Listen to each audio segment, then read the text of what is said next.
Nako, ATX. eto, abala na tayo, Sir Eli. No? In fact, kaninang umagang-umaga, nagsagawa ng inspection, no less than the DOTR Acting Secretary Giovanni Lopez dito sa ating terminal, kasama mga opisyalis ng DOTR at ng LTFRB. Ito ay para na rin sa paghahanda natin sa nababanggit mo nga na nalalapit na undas. Handang-handa na tayo, Sir Eli, no? As Opo. usual, tatlong bagay yung binabantayan natin dito, yung tatlong S na tinatawag natin. Unang-una dyan yung security, no? Siyempre, kailangan secured yung ating mga kababayan dito sa ating facility. Kaya naman tayo, nag-augment na tayo ng ating security forces, kasama na dyan ng PNP.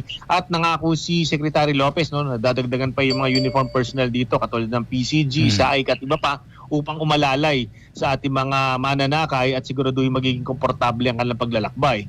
Pangalawa dyan, yung safety. Of course, di ba? Sabi mo nga, handang-handa na ba itong mga bus na to? Well, may pinag-utos din ni Secretary Lopez, kasama natin ng LTO dyan, upang siguraduhin na roadworthy yung mga pampublikong sasakyan na manggagaling dito sa PITX. So, ongoing din po yung mga inspection dyan.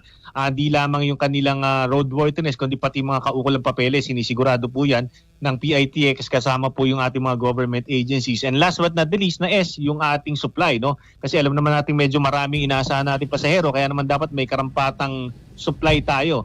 Dyan naman, nag-i-issue na ng special permits ang LTFRB at nangako sila na on the week of Undas itself, magtatalaga sila ng mga kawani dito on the ground. Para kung sakaling kukulangin pa tayo, kailangan natin tumawag ng mga emergency units, kaagaran naman nila mapag-i-issuean ng special permit. So all in all, Ka-Eli, handang-handa na tayo while we anticipate around 2.1 million passengers, ready naman po ang PITX kasama ang DOTR.